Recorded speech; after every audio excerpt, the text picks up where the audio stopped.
Sorry. Assalamualaikum. Minta maaf tadi bukan 100,000 keping. 100 keping, 100 unit. Terlepas cakap tadi, tersasul tadi. Sebenarnya TZ tawarkan 100 unit Gold Bar 999.9 daripada syarikat TZ Biasa Berhagul kepada usahawan-usahawan Jeddah secara percuma. Secara percuma 100 keping, bukan 100,000 keping. Tadi live tadi TZ tengok balik ada tersilap cakap. Mana ada 100,000 keping, pengsan. Allah SWT.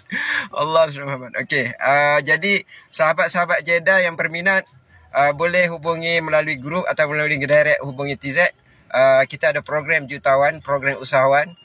Nama program jutawan. Kalau betul-betul boleh jadi jutawan. Kalau tak jadi jutawan pun jadi hartawan. Kalau tak jadi hartawan pun ada sikit-sikit wang pun tak apalah.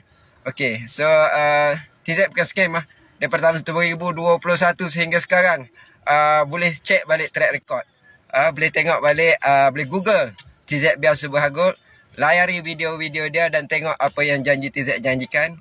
Dan ada juga TZ funderkan untuk bisnes-bisnes usahawan Jeddah di antara 500 ke 300 ribu ya. Boleh tengok dalam TikTok TZ ataupun dalam live dalam Facebook ataupun dalam YouTube TZ Biasa Berhagul.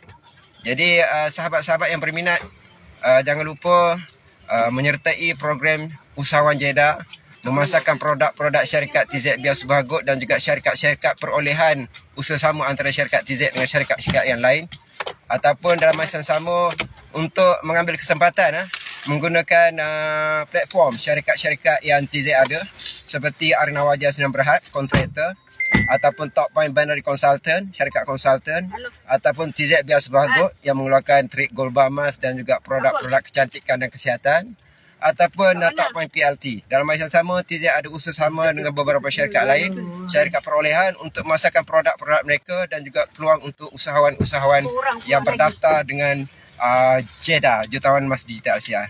Kita sebut jutawan, insya-Allah kalau tuan-tuan jalankan dengan sempurna.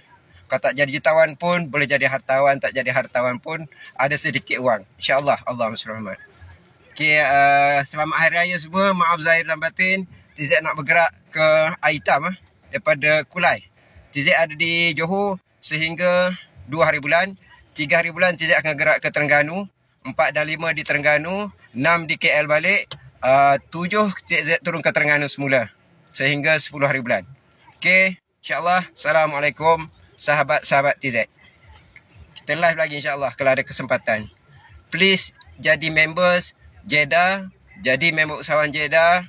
Untuk menjadi usahawan Jeddah, member Jeddah nak dapatkan peluang-peluang perniagaan dan juga mendapatkan gold bar mas percuma melalui program Jutawan Emas Digital Asia ni, kena sertai grup WhatsApp ataupun grup usahawan Jeddah.